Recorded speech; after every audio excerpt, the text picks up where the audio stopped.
Alors bonjour à tous, aujourd'hui on se retrouve pour une nouvelle vidéo sur les limites de suite. Alors c'est une vidéo que j'ai beaucoup hésité à faire parce que il y a Benjamin Midinan qui fait des vidéos sur ce sujet.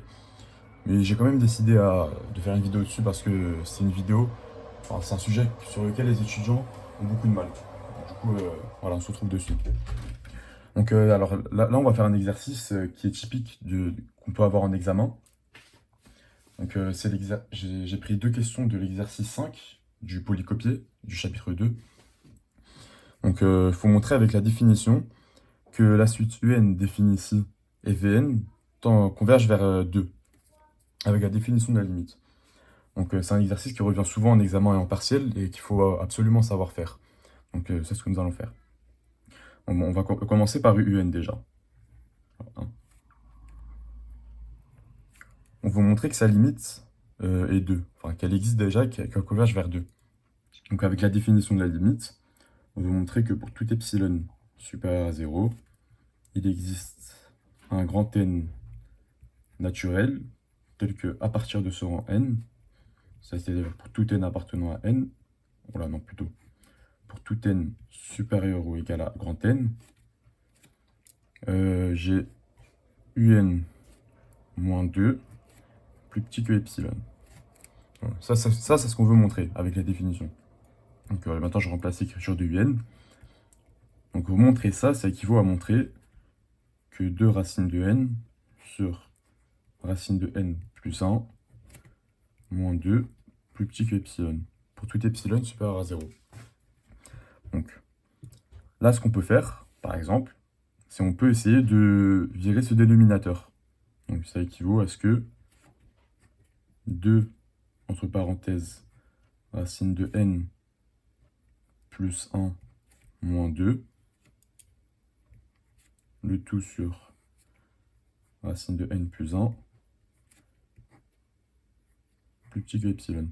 Alors pourquoi j'ai fait ça? Parce qu'en fait, c'est plutôt gênant d'avoir un racine de n au-dessus et un racine de n au-dessus, en dessous, pardon. Donc là, comme vous pouvez voir, on peut simplifier. Et on peut dégager en gros le racine de n plus 1 au-dessus ou en dessous.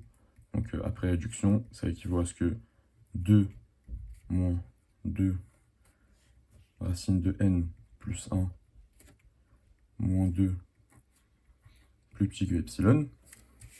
Donc là, on simplifie. Là, le moins, il dégage avec la valeur absolue. Et ça équivaut à ce que 2 sur racine de n plus 1 plus petit que epsilon. Voilà, donc là, on a une écriture plutôt plus simple que tout à l'heure, parce que tout à l'heure, on avait un truc assez compliqué. Et là, on y va directement. Donc ça équivaut à ce que, par équivalence, 2 plus petit que epsilon, valeur absolue de racine de n plus 1. Donc là, en gros, j'ai juste passé ça de l'autre côté, le dénominateur de l'autre côté. Oups, ici, c'est une valeur absolue. Mais de toute façon, la valeur absolue, on va l'enlever parce que racine de n plus 1, c'est toujours positif pour tout n naturel. Et donc, ça équivaut à ce que 2 sur epsilon plus petit que racine de n plus 1. Donc, ça équivaut à ce que 2 sur epsilon moins 1 plus petit que n. Voilà, que racine de n, pardon. Et donc, en élevant au carré, puisque là, on est sur des entiers positifs, ça équivaut à ce que 2 sur epsilon moins 1 au carré plus petit que n. Voilà. Et donc, comme n, c'est un entier naturel, ça équivaut à ce que partie entière de 2 sur epsilon moins 1, le tout au carré, plus 1, plus petit que n. Donc là, je suis parti assez vite.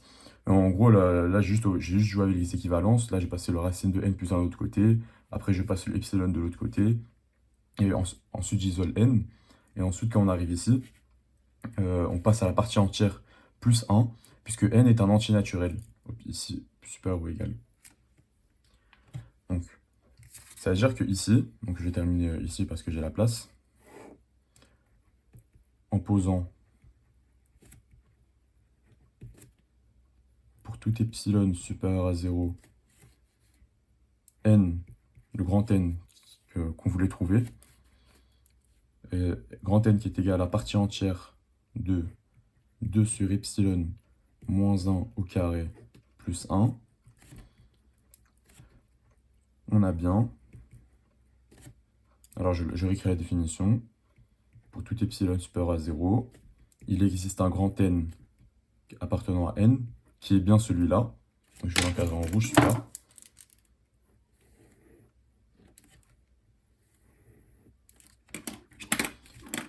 tel que pour tout petit n supérieur à grand N, on est arrivé à ça. Donc on remonte dans toutes les équivalences, ça équivaut à ça. Un-2 plus petit que epsilon. Voilà. Donc on a fini. Donc ce genre d'exercice, il faut vraiment savoir le faire.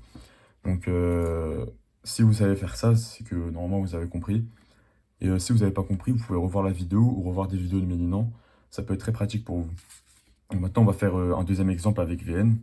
Pour ceux qui n'ont pas compris, peut-être ça pourra vous aider. Voilà.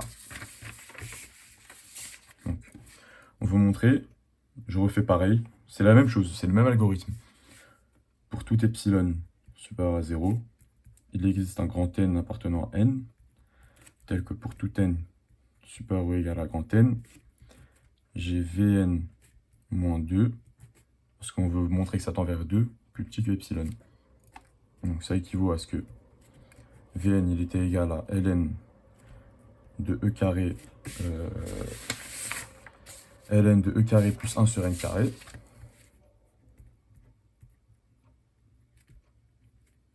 Moins 2 plus petit que epsilon. Voilà. Donc là, en écriture, on n'est pas très à l'aise. Là, tu vois, on a du ln. On veut mettre à l'exponentielle pour virer le ln. Bon, en même temps, ce qu'on peut faire, c'est enlever les valeurs absolues. Donc ça équivaut à ce que ln de 2 moins epsilon plus petit que ln de e carré plus 1 sur n carré plus petit que 2 plus epsilon. Donc ça, c'est des écritures absolument équivalentes. Pour la définition, vous pouvez mettre ça, c'est la même chose.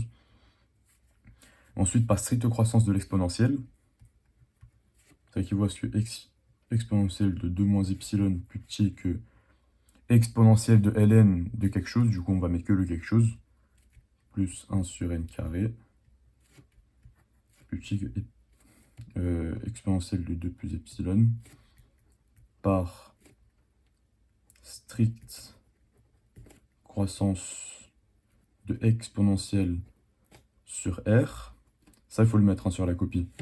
Faut le mettre que l'exponentielle est strictement croissante sur r. Ça, genre, on peut bien le définir sur n'importe quel réel. Et ensuite, là, bon, là c'est assez facile, on a isolé n. Donc là, il faut juste enlever le n carré, etc. Ça équivaut à ce que exponentielle de 2 moins epsilon moins e carré plus petit que 1 sur n carré plus petit que exponentielle de 2 plus epsilon moins epsilon au carré. Donc là, en fait, comme on a un réel négatif, alors parce qu'en fait, donc ça c'est bien négatif, donc je peux le prouver si vous voulez. Parce qu'on a 2 moins epsilon plus petit que 2, ça équivaut à ce que exponentielle de 2 moins epsilon plus petit que exponentielle de 2, et ça équivaut. Alors ça, c'est pas stricte croissance de l'exponentielle. Moins exponentielle de 2 plus petit que 0. Donc voilà, ça c'est une petite parenthèse.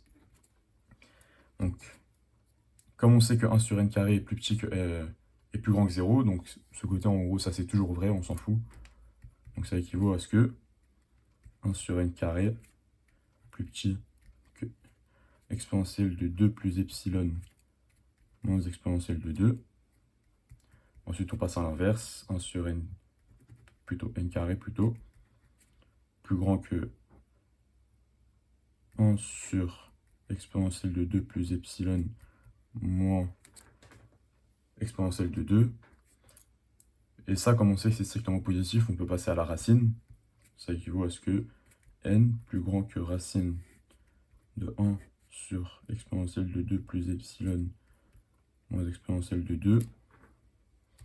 Donc comme on est sur des entiers, ça équivaut à ce que n plus grand que partie entière, ou égal, de racine de tout ça,